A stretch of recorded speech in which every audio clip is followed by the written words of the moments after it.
যুগে যুগে সাহাবায়ে কেরাম রিদওয়ানুল্লাহি তাআলা আলাইহিম আজমাইন যারা ছিলেন তারা পরীক্ষা দিয়েছে। কিসের পরীক্ষা? ইমানের পরীক্ষা। হযরত বেলাল রাদিয়াল্লাহু তাআলা হাফসীদের অন্যতম একজন প্রসিদ্ধ বিজ্ঞানী ছিলেন। কালা হাফসী বেলাল রাদিয়াল্লাহু তাআলা আনহুকে তারা এভাবে অত্যাচার করেছে। হযরত খাব্বাব রাদিয়াল্লাহু তাআলা আনহুকে অত্যাচার করা হয়েছে ঈমান আনার কারণে। আম্মার বিন ইয়াসিরকে তারা সেভাবে পরীক্ষা নিলেন। আনাস বিন নজরকে পরীক্ষা নিলেন। হযরত ইয়াসিরকে পরীক্ষা নিলেন। তারা পরীক্ষা দিয়েছে, ঈমানের পরীক্ষা। হ্যাঁ, আমি ঈমান এনেছি। তুমি কি জানো, বুঝো এই ঈমান আনার পরিণতি কি? বেলাল, তুমি যে আব্দুল্লাহর ছেলে মুহাম্মদের পিছনে পিছনে করছো, যে তাওহীদের ঘোষণা দিচ্ছ, তুমি কি জানো এর পরিণতি কি? না, আমার দরকার নাই পরিণতি কি জিজ্ঞেস করার। আমার মালিক কে? আমি আল্লাহকে পাওয়ার জন্য দুনিয়ার যত পরীক্ষা আছে সব দিব, তবু ঈমান কাফেরদের হাতে দিতে আমি রাজি নই।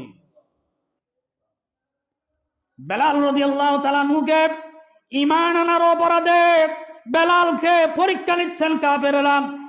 বেলাল রাদিয়াল্লাহু তাআলা আনহুকে উত্তপ্ত বালির উপরে শুয়ায়া হেসরায়া হেসরায়া হেসরায়া টেনে টেনে মরুভূমির মাঝখানে দিয়ে বড় বড় পাথর বেলাল রাদিয়াল্লাহু তাআলা আনহুর সিনার উপরে দিয়ে নির্যাতন করেছে ইসলামের দুশমনেরা, কাফেরেরা, মুশরিকেরা।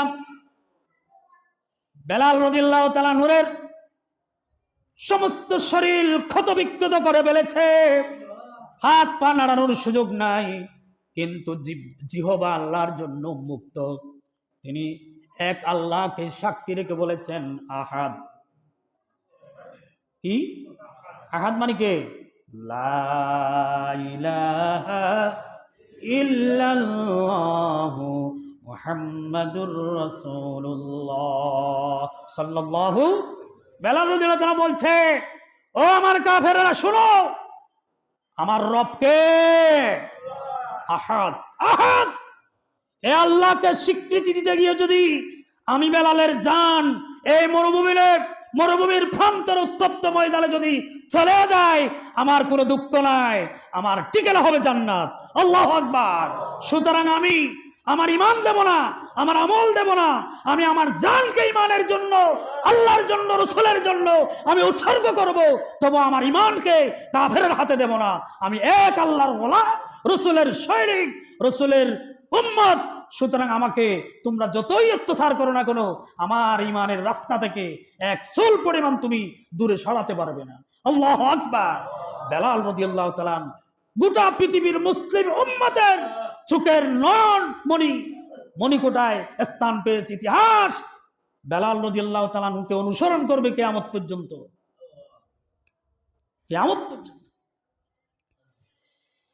প্রিয় উপস্থিতি, শুধু সুপ্রি গলা কয়েকবার 100 বার তসবির দানা গুনে সুবহানাল্লাহ আলহামদুলিল্লাহ বলে টুকুর টাকুর কয়েকটা সিজদা দিয়ে জান্নাত পাওয়ার আশা কখনো নয়। জান্নাত পেতে হলে অবশ্যই কষ্ট করতে হবে। সোজা না, কণ্টকাকীর্ণ পথ। জান্নাতের রাস্তা সোজা না, এত সহজ না, কণ্টকাকীর্ণ পথ।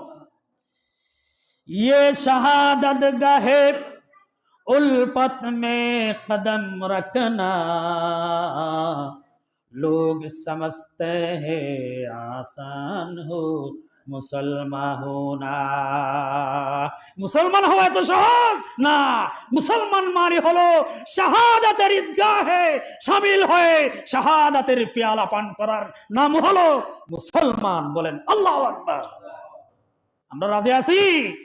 সহজ নয় মুসলমান দাবি করা। নিজেকে মুসলমানিত্বের আনুগত্যের রশির ভিতরে গর্দান ঢুকাইয়া দিয়ে লাগবে। এমনি এমনি জান্নাতে যাওয়া যাবে না। ইসলামের প্রথম শহীদ হযরত সুমাইয়া রাদিয়াল্লাহু তাআলা আনহা ঈমান আনার কারণে ঈমানের পরীক্ষা দেয়া লাগছে। ও সুমাইয়া, তোমার পরিণতি কি জানো? আবু জাহেল বলল, তোমার পরিণতি কি জানো? হয়তো না বলে জানি না।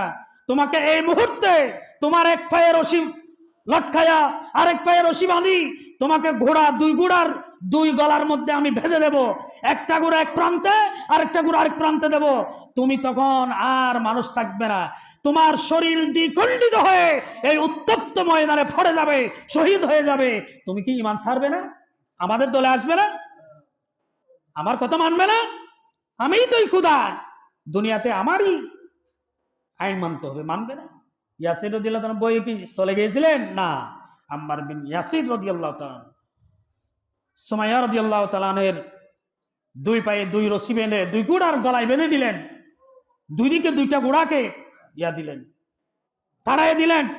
সুমাইয়া রাদিয়াল্লাহু তাআলা আনহার শরীর মুবারক দ্বিখণ্ডিত হয়ে কালেমায়ে শাহাদাত লা ইলাহা ইল্লাল্লাহু মুহাম্মাদুর রাসূলুল্লাহ বলে সুমাইয়া রাদিয়াল্লাহু তাআলা ইসলামের প্রথম মহিলা শহীদ, তিনি দ্বিখণ্ডিত হয়ে উত্তপ্ত ময়দানে পড়ে গেলেন। আল্লাহু আকবার। তিনি ঈমানের পরীক্ষায় উত্তীর্ণ হয়ে জান্নাতের সুঘ্রাণ, দুনিয়াতে থেকে আখিরাতের জান্নাতের সুঘ্রাণ পেয়েছেন হযরত সুমাইয়া রাদিয়াল্লাহু তাআলা। আল্লাহু আকবার।